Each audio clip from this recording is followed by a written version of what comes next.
Notre frère Clive CS7 posait une question pertinente sur notre plan concernant l'emploi en Côte d'Ivoire. Il disait qu'il y a 4 millions donc de chômeurs et puis nous demandons d'augmenter les salaires de ceux qui travaillent déjà.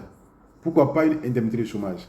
C'est une interrogation qui est légitime, mais il faut comprendre que l'augmentation des salaires et l'instauration d'une indemnité de chômage ne sont pas opposées. Elles sont complémentaires. Ensuite, rappelons une réalité. La majorité des chômeurs ne peuvent trouver un emploi que dans le secteur privé. Cela étant dit, ces précisions étant faites, notre approche est en deux axes. Le premier axe, c'est l'augmentation des salaires. C'est un pouvoir d'achat qui est plus fort, qui stimule la consommation, dynamise l'économie et crée naturellement plus d'emplois. Ensuite, instaurer une indemnité de chômage. C'est garantir un minimum vital aux chômeurs le temps qu'ils retrouvent un emploi. Cela est une nécessité sociale et économique. Alors, allons plus loin. Allons plus loin. Cette augmentation est une stratégie globale. Notre ambition dépasse l'augmentation des salaires. Nous voulons structurer un marché national qui soit robuste en stimulant la demande intérieure. Vous savez, aujourd'hui, la Côte d'Ivoire fait face à une contradiction. Nous devons créer des emplois et puis 90% d'entreprises ferment en moins de 3 ans.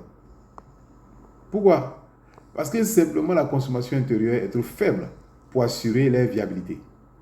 Sans un marché national dynamique, il est impossible d'avoir une offre pérenne et des emplois qui soient stables.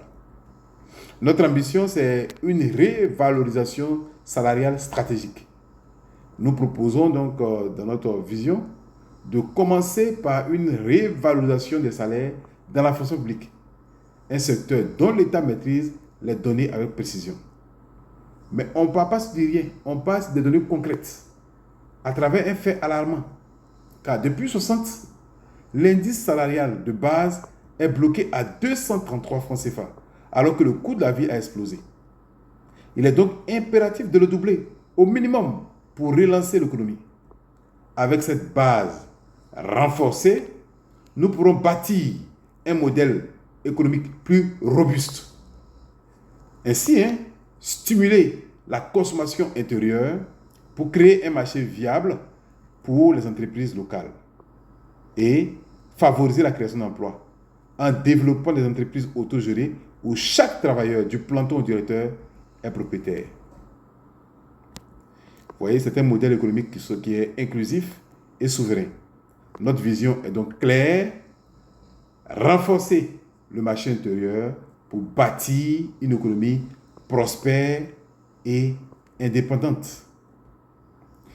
Quand la demande est forte, l'offre suit.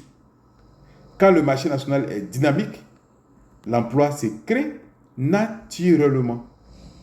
Voilà pourquoi Force au peuple place la révalorisation du pouvoir d'achat au cœur de son projet de société. Le peuple d'abord, la Côte d'Ivoire en avant. Force à tous. Innocent Yelbin, président de Force au peuple.